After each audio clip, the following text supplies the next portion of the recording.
But wait a minute while I make your mind, make your mind. 떨리는 지금도 you're on my mind all the time. I wanna tell you but I'm super shy, super shy. Assalamualaikum warahmatullahi wabarakatuh.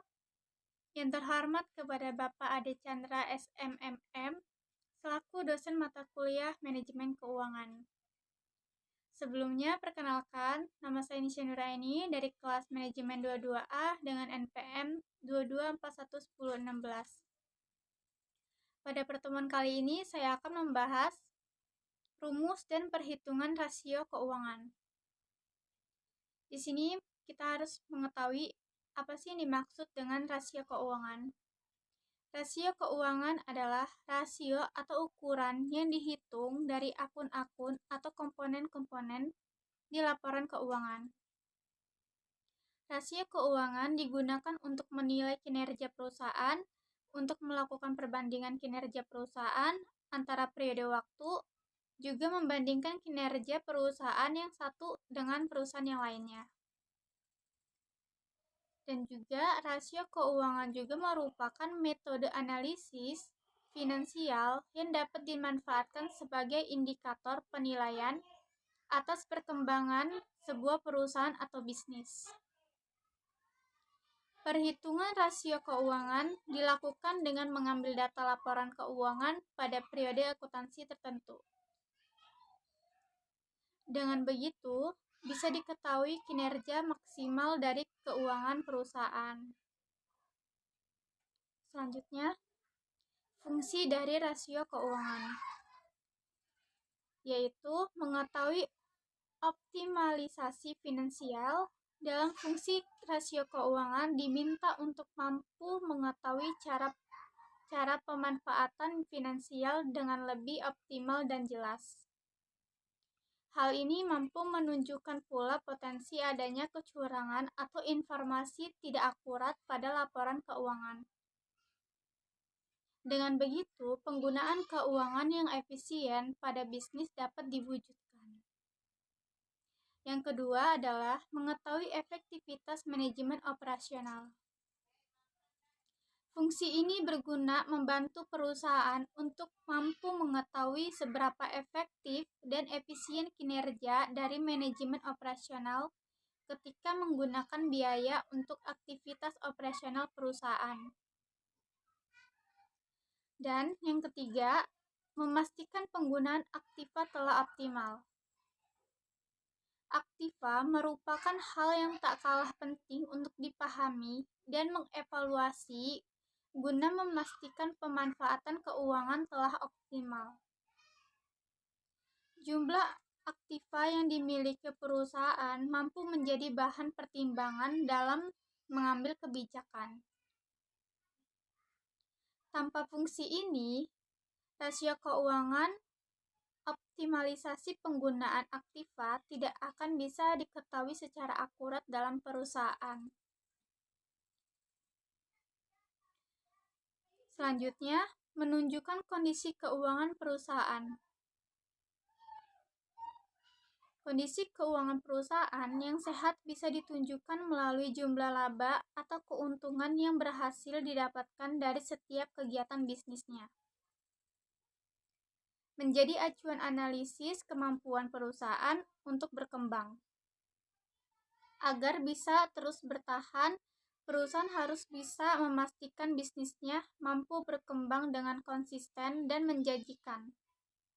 Pengembangan bisnis ini bisa berupa pendirian cabang, memperluas cakupan wilayah pemasaran, menginovasi produk, dan lain sebagainya.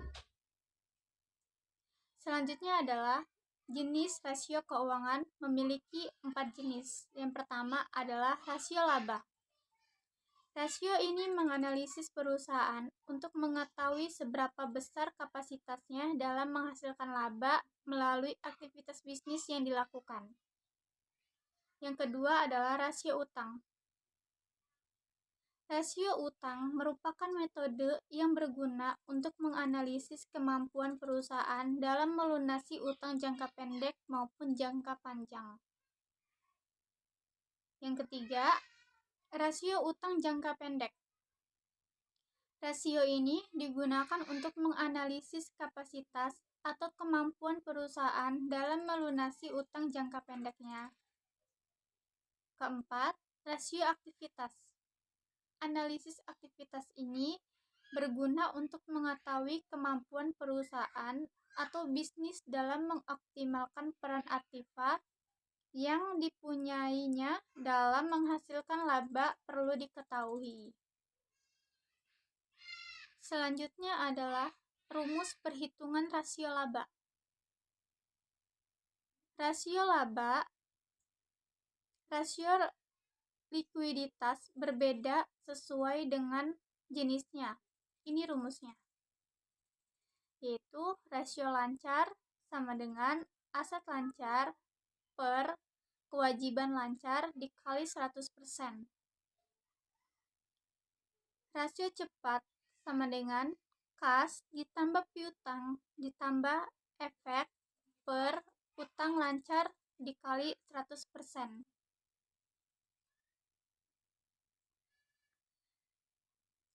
Cash ratio sama dengan kas ditambah efek per utang lancar milik perusahaan dikali 100%.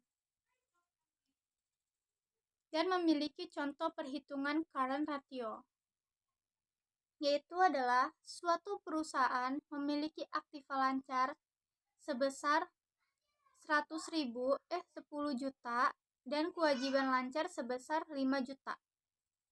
Jadi, current ratio perusahaan adalah 10 juta dibagi 5 juta sama dengan 2,0.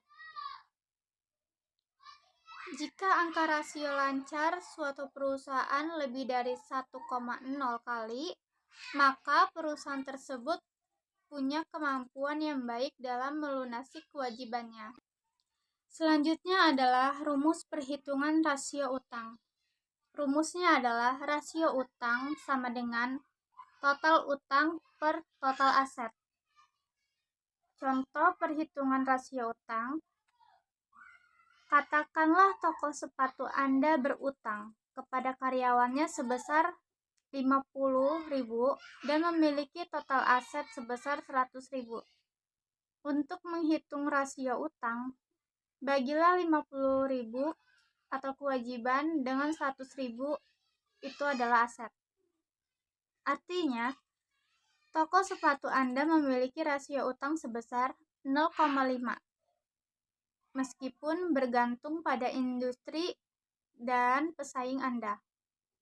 Rasio utang ini umumnya dianggap menguntungkan. Next, rumus perhitungan rasio utang jangka pendek. Rumus rasio solvabilitas dibagi sesuai dengan jenisnya sebagai berikut. Yang pertama adalah rasio utang terhadap aktiva, yaitu jumlah seluruh liabilitas perusahaan per total aset milik perusahaan dikali 100%. Selanjutnya, rasio utang terhadap ekuitas sama dengan jumlah seluruh liabilitas per ekuitas pemegang saham dikali 100%. Jika rasio solvabilitas makin tinggi, berarti perusahaan dianggap mampu untuk melunasi utang-utangnya.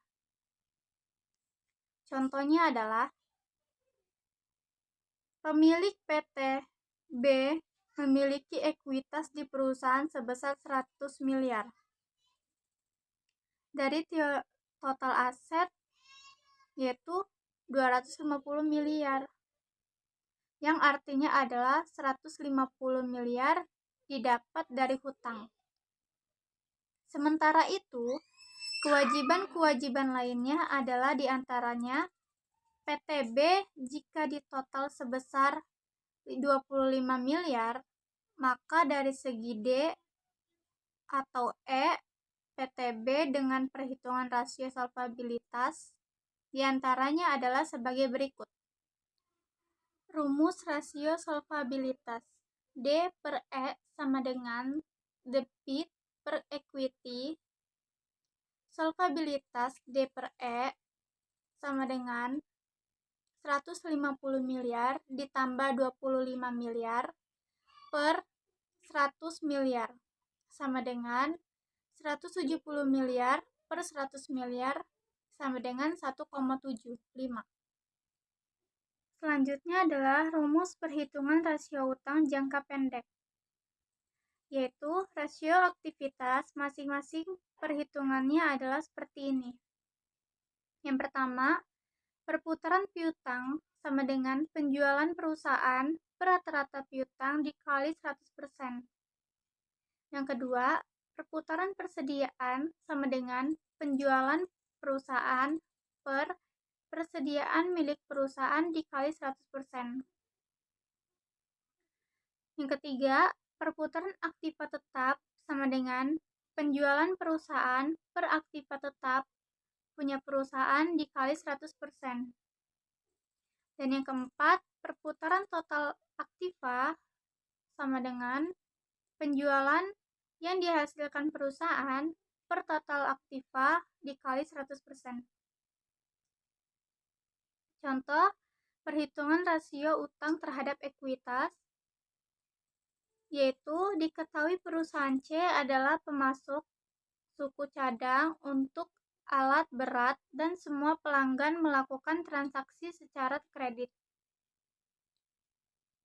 Penjualan kredit bersih untuk tahun ini adalah 1 juta. Dan rata-rata piutang usahanya adalah 250 juta. Berapakah perputaran piutang usaha perusahaan C? Perputaran piutang usaha sama dengan 1 juta dibagi 250 juta. Perputaran piutang usaha sama dengan 4. Terima kasih pada materi saya yang saya sampaikan. Wassalamualaikum warahmatullahi wabarakatuh. You don't even